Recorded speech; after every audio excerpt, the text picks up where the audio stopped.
Bismillahirrahmanirrahim. Assalamualaikum warahmatullahi wabarakatuh. Alhamdulilladzi an'ama alaina awla bi nikmatil imani wal islam wa bi nikmatis sehat wal afiyah wa bi amri ilallah innallaha basyirun bil ibad. Allahumma shalli ala sayyidina Muhammadin sayyidil mursalin wa ala alihi wa ashabihi ajma'in. Qultu rabbi shrah li sadri wa yassir li amri wa hlul 'uqdatam min lisani yafqahu qawli ya fatahu ya alim. Rabbana Allahumma alhilna wa wala sidqi wa ahrisna wa raja sidqi wa ja'alana min ladunka sultanan nasira. Seraya kita mengucapkan puji syukur kehadirat Allah Subhanahu wa taala, Zat yang Maha Pengampun.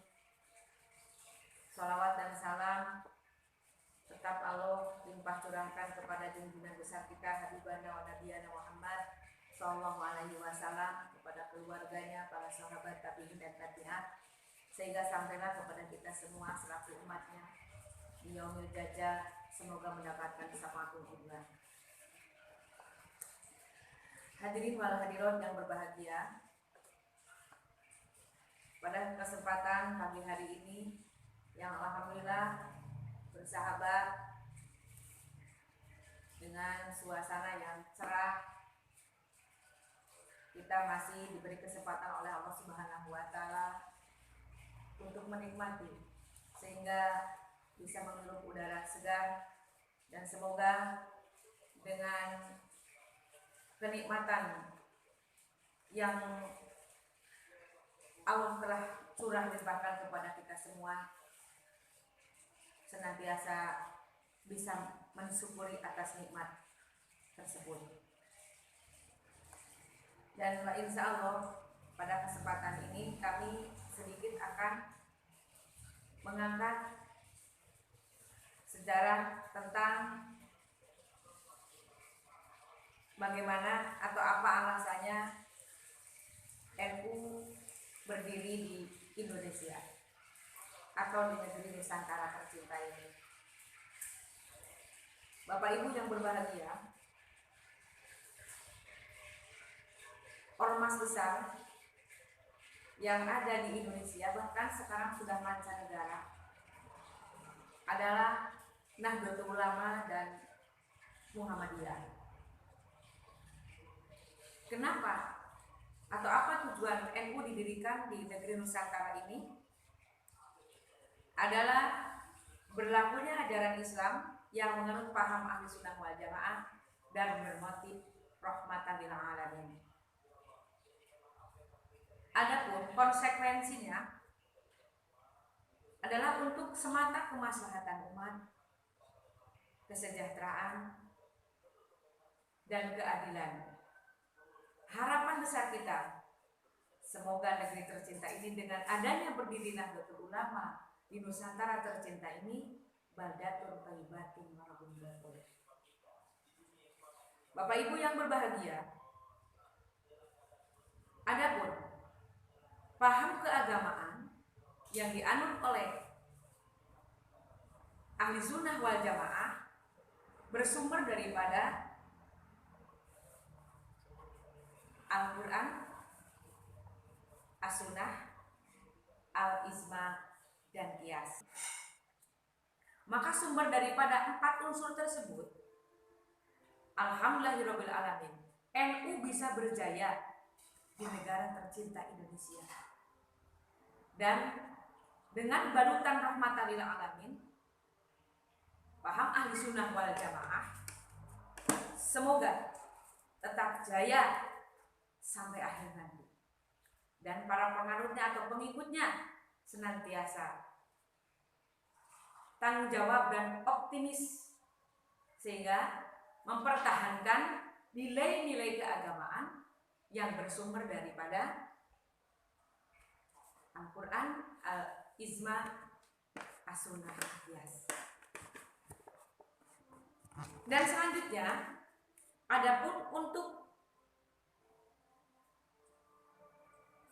tatanan peribadahan kepada Allah Subhanahu wa taala,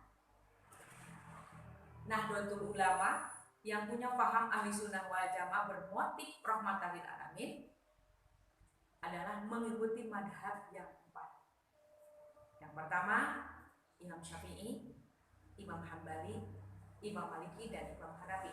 Itulah fikih tatanan peribadahan yang sifatnya mahdhuf atau ghair mahdhuf, rekomendasinya daripada pendapat para alim ulama salafus saleh yang 4 tersebut.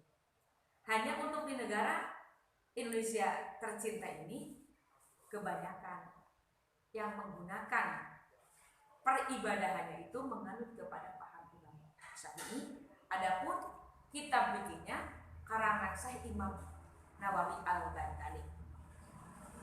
Seperti halnya yang kita selalu lakukan setiap hari atau keseharian kita beribadah kepada Allah Subhanahu wa taala adalah merujuk berpedoman kepada fikih karangan Syekh Imam Nawawi Al-Bantani menurut madhab Imam Syafi'i. Bapak Ibu yang berbahagia, di bidang akidah, Nahdlatul Ulama Ahlus Sunnah wal Jamaah menganut atau dipelopori oleh Imam Hasan Al-Asy'ari dan Imam Mansur Al-Maturidi. Itu bab akidah atau bab keimanan kepada Allah Subhanahu wa taala, sehingga setiap warga Nahdlatul Ulama itu semestinya hafal dan paham yang namanya sifat-sifat yang terdapat pada Allah Subhanahu wa taala. Maka orang NU kami menyebutnya sifat 20, yaitu yang wajib pada Allah Subhanahu wa taala, yang mustahil dan yang menang, dan wajib di para rasul, wajib mustahil di para rasul, dan yang menang di para rasul. Disebutnya aqaidul iman. Kenapa disebut aqaidul iman? Aqaid itu artinya tali pengikat keimanan kita kepada Allah Subhanahu wa taala, jelas, dan kepada utusan Allah Subhanahu wa taala dan risalah-risalah yang dibawa oleh utusan Allah Subhanahu wa taala. Tiada lain dan tiada bukan Nabi kita Kanjeng Nabi Muhammad SAW. Itu adalah menganut kepada, kami ulangi, yaitu pengarang dipelopori oleh Imam Hasan Al-Asy'ari dan Imam Mansur Al-Maturidi. Selanjutnya, di bidang fikih kami tadi sudah disebutkan di awal. Adapun di bidang fikih, tatanan peribadahan kepada Allah Subhanahu wa taala yang sifatnya mahdhuf atau ghair mahdhuf menganut kepada madhab yang 4 tersebut, yang kita semua telah paham betul nama-nama daripada salafus saleh yang menjadi rujukan peribadahan kita kepada Allah Subhanahu wa taala tidak lepas daripada imam yang 4 tersebut. Maka dalam lambang Nahdlatul Ulama itu dilambangkan gambarnya bintang 4 yang di bawah 4 kanan dan sisi kanan sisi kiri, isinya adalah madhab imam yang 4. Imam Syafi'i, kami ulangi, Imam Hambali, Imam Hanafi, dan Imam Maliki. Maka setiap Nahdlatul Ulama pasti menganutnya ke sana. Bagi ada teman-teman yang menafikan atau tidak menganggapi madhab yang 4 itu, maka ke-NU-annya bisa diragukan. Kita itu saling menghormati, saling menghargai atas tatanan ibadah dari imam yang satu dan imam yang lain, sebagaimana salafus saleh memberikan contoh teladan kepada kita semua. Maka himbauan dari kami dan ajakan juga tentunya, mari kita bersama-sama saling menghormati dan saling menghargai. Toh sumber ibadah kita adalah daripada madhab yang 4 tersebut. Selanjutnya di bidang tasawuf. Di bidang tasawuf dalam kehidupan sehari-hari, kita itu harus bisa menjaga dan menahan diri, disebutnya ilmu tasawuf. Tiada lain, kita merujuk kepada kitab yang dipelopori oleh Imam Al-Junaidi Al-Baghdadi dan Imam Al-Ghazali. Bagi kita orang Nahdlatul Ulama sangat masyhur sekali dan rujukan yang populer tentang ilmu tasawuf itu terdapat konsep-konsep yang sangat jelas dan logis terdiri atau terdapat dalam kitab Ihya Ulumuddin. Maka dengan hal itu sangat merasa cukup sekali bagi kita orang awam pada umumnya apabila telah mengkaji, mengulang-ulang, menelaah kitab yang dipelopori atau diterbitkan atau dikarang Kiai Musonif Imam Hasan, Imam Al-Junaidi Al-Baghdadi atau Imam Al-Ghazali, dan punya metode tersendiri. Orang Nahdlatul Ulama itu beda dengan yang lainnya. Ketika menjalani hidup keseharian, orang Nahdlatul Ulama itu punya metode. Yang pertama yang dihujamkan dalam dirinya dan jiwanya, yang ditanam dalam kalbunya sedikitnya. Itu ada beberapa konsep gitu. Yang pertama, metodenya itu hidup dalam keseharian itu bersifat tawasul. Yang kedua, tasamuh. Yang ketiga, tawazun. Yang keempat, i'tidal. Selanjutnya, amar ma'ruf nahi munkar. Itulah metode atau konsep Nahdlatul Ulama ketika menyampaikan hukum atau menyampaikan risalah syariat keagamaan atau dalam kehidupan sehari-hari seperti itu. Tidak sifatnya ekstrim atau memaksa, tidak. Adapun metode atau cara sistem yang digunakan dalam amar ma'ruf nahi munkar, orang NU menggunakan metode wali songo atau wali sembilan dengan cara apapun, sehingga sosialisasi menerapkan nilai-nilai keagamaan di masyarakat yang masih awam itu mudah diterima dan sampai ke sasarannya. Itulah Nahdlatul Ulama. Bapak Ibu yang berbahagia, kami sebut di atas tawasul. Tawasul istilah orang Sunda itu siger tengah, sineger tengah. Jadi tidak cuet kanu hideung teu ponteng kanu koneng, alias teu dendek topik. Selalu jadi penengah. Tidak diajarkan di NU itu jadi provokator atau jadi pengacau. Tidak ada ajaran seperti itu. Itu namanya tawasul. Yang kedua, tawajun. Yang dimaksud dengan tawajun adalah ada keseimbangan. Ada keseimbangan dalam bidang apa? Dalam segi apa? Di sini ada dua unsur. Keseimbangan terhadap khalik dan makhluk. Itu harus seimbang. Itulah metode kenapa amar ma'ruf nahi munkar NU tepat diterima oleh masyarakat pada umumnya karena ada keseimbangan antara khalik dan makhluk. Disebut istilah kami orang NU tawazun. Maka sudah jelas terang benderang dalam Al-Quran pun Allah berfirman atau Allah mengumumkan ada hablum minallah wa hablum minanas. Bukankah tawazun itu bukan semata pendapat salafus saleh atau pendiri NU, bahkan dasarnya rekomendasinya kepada Al-Quran, firman Allah Subhanahu wa ta'ala. Kita harus belajar mencintai makhluk Allah dan mencintai Allah sebagai khalik. Maka kami sebut, kami ulangi, hablum minallah wa hablum minanas. Kemudian doa orang NU yang sangat tenar dan cohor terkenal, maka kami istilahnya sebut itu doa sapu jagat.